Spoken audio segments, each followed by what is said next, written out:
Welcome to the Zaleski Sports Show. I'm your host, Rachel Zaleski, and today we're going to be talking about high school fall sports, Jason's NFL update, and this week's 3 to See.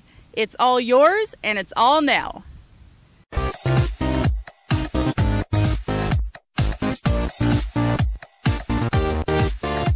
Joining us now is Jason Zaleski, our sports expert. So this past weekend we had a lot of football games, and there's some teams that are undefeated. So tell us how they did.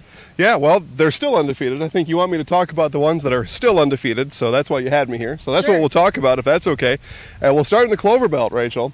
Eau Claire Regis, Colby, Spencer Columbus, all 4-0. Talk about a battle up in the Clover Belt.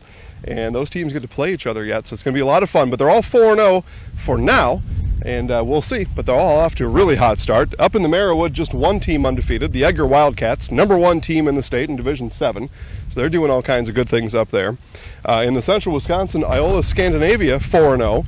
Amherst had the one loss against St. Mary Springs. Iola Scandinavia, Amherst coming up on our live stream schedule later on in the year, so we really look forward to that one.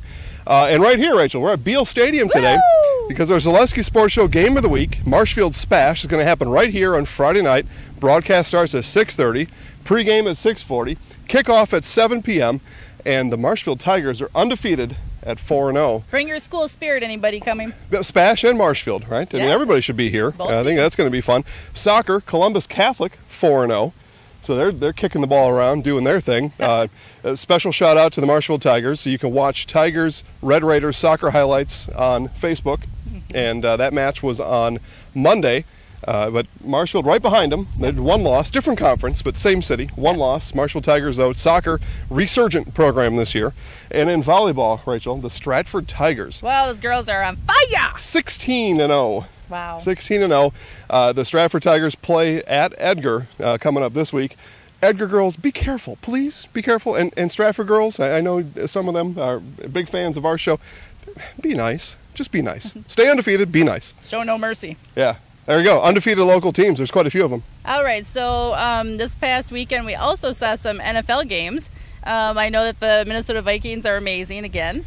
And what about the Packers? Holy mackerel. Talk a little bit more about games this past weekend. All right, Rachel, yeah, we had a great start to Week 1 in the NFL. Week 1 in the NFL is always interesting because you just don't know what you're going to get. There's always this talk about, well, all the playoff teams from last year, 20% of them or some number like that are not, they don't make the playoffs, they don't carry over from year to year. So Week 1 is always that first look where we get to see who's who and what's what. Here's what we found out.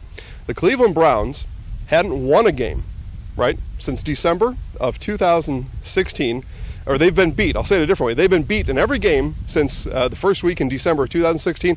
Well, for the first time since then, they weren't beat, but instead they tied. They tied the Steelers. Only the Browns. They had a field goal with a chance to win it in overtime. Of course, the game goes to overtime. They got a field goal. They get a timely interception in overtime. Final minutes, they field goal with under a minute left. It wins it. They get to snap their streak, and instead the Browns are still the Browns. They tied, but they didn't lose, people. They didn't lose. Keep that in mind. Something else, a couple of other scores that stuck out in my mind. Ravens 47, Bills 3. So Ravens, big-time offense there. Bills, maybe just not very good. Buccaneers came into the season. Nobody really expected anything from the Buccaneers. They go to New Orleans and beat the Saints 48-40. The score was actually better than that. The Buccaneers were just the better team than the Saints. And then, Rachel, you mentioned the Packers. Aaron Rodgers, some sort of injury. We still won't know. Ultra secretive NFL. They still won't tell us what happened. I'm still telling you it's his ACL. They won't tell us what happened. He goes to halftime, right? He's sitting on the trainer's table. They're down 20-0. Aaron Rodgers comes out essentially single-handedly. Randall Cobb had a little bit to do with it, but they score 24, my apologies, beat the Bears 24-23, and that's our NFL update. Normally, we let you all vote on the weekly 3 to See.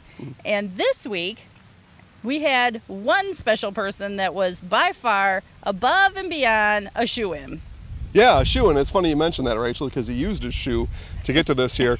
We had a chat with Mason Coffren on this week's 3 to See. Here he is.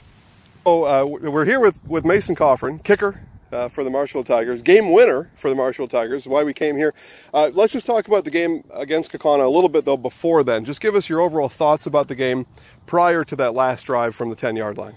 Oh, I just went into the game knowing I had to kick pretty well. If it came down to a field goal or PATs, a lot of special teams are really costly in the game. We knew they were going to be a good team. They're big. They had some injuries earlier in the season. Sophomore running back came in, ran the ball pretty well. Our defense did great. Offense was kind of slow at the start, came out in the second half. Scored a couple big touchdowns by Isaac, and then came down to the kick. Yeah, it was a big battle, and not much happened until the fourth quarter. And then all of a sudden, a scoring explosion in the fourth quarter. And then the defense went to work late in the game. Got Kakana have to punt from inside their end zone. Punt came out only 10 yards. At that point now, the offense goes back on the field. What are you thinking on the sideline during that time? I was pretty confident. I knew either our offense is good enough to just punch in a touchdown or I kick a 27-yard field goal at the furthest, which is pretty routine for me. We practice a lot here. Thursdays are a big day for kicking. We do PAT and then field goal. We go left hash, right hash, middle, all different distances. And then I knew that we were going to get a couple yards, so it would make it even easier for me. And offense did good getting it down there. All right, and before we talk about the actual kick, tell us about your history in kicking, and then just some fundamentals. If a goofball like me is going to come out here and kick the ball, what should I be doing? Well, I actually wasn't going to be a kicker until sophomore year. We were just at a camp. We have the Eau Claire camp. They always host us, and I went out there for special teams and started kicking the ball around. And then Coach Luke, he actually helped me with like my form. You just want to make sure you have your toe pointed out, so you like extend your foot so you don't spin over it or out, which will make it shank. And then just through the ball, you're actually supposed to go from your heel to your toe and then kick. So just kind of basic stuff. All right, so the time comes, right? There's 1 second left. You come out on the field. Kakana calls a timeout. Were you expecting that? Yeah, I kind of thought about it. I only see that in the NFL. I never really seen it in high school football, but yeah, I wasn't really fazed by it. I knew like it was going to have to happen at some point. So.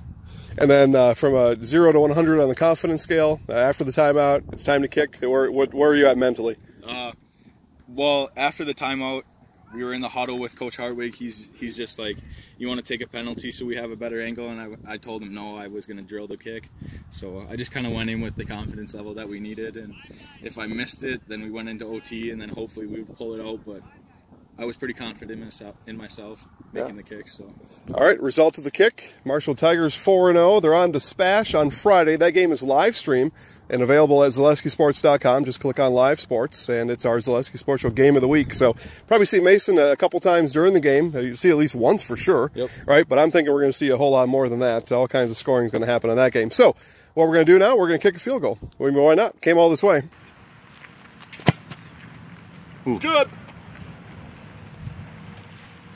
Got to reenact here, right? We got to jump all around the field. Yeah, let's go. Nice job. Thank you. And our live stream schedule can be found on our website, ZaleskiSportsShow.com. Just click Live Sports. Yeah, easy. So, for this coming up week, this weekend, Friday, football games that we'll be covering live will be Marengo, Illinois at Stratford. Yeah, coming up from Marengo, that's just east of Rockford. Got about a 5.5, 6 hour drive on the bus to come up here and play the Tigers. Special start, 6 p.m. on that one. That's a long ways away to come. Tomahawk at Auburndale, where we're going to have Paul Knopf on the call. Yeah, all right. And our Zaleski Sports Show Game of the Week, of course, we just mentioned it, Spash here at Tigers. Yeah, so right here at Beal Stadium, as there are 3 home games left. This is the first of those 3 that are left. And come on down. It's a great day right now at Beal. We'll see you Friday night. Jason, what do you expect to see from the Panthers? Well, they've had a rough go of it. Spash has not the Spash teams of yesteryear, like many of you might think. Although they still got to play the game. But Marshfield's rolling. They're 4-0, and I don't know. The Spash are going to have to come out and probably put on a special performance here. And again, the home crowd's rocking. They're setting off Beal in style, and tough. It'll be tough sledding for the Panthers, I think. They're going to have some turnovers. They're going to have some things go their way. But that's why they play the game. Those things can happen. That's right. Can't wait. So highlights also of Waiawega at Amherst football, Loyal at Owen Withy football, and all kinds of soccer and volleyball from central Wisconsin. All these highlights can be found at ZaleskiSportsShow.com. Yeah, we got a crew out there roaming around. Steve Maves, Kevin Bargender, and Sean Cordy. All right. Bringing those all to you. Check out the Zaleski Sports Network all over Wisconsin. So this has been the Zaleski Sports Show. Thank you everyone for watching. I'm Rachel. This is Jason. Have a wonderful rest of your week. Go Sports!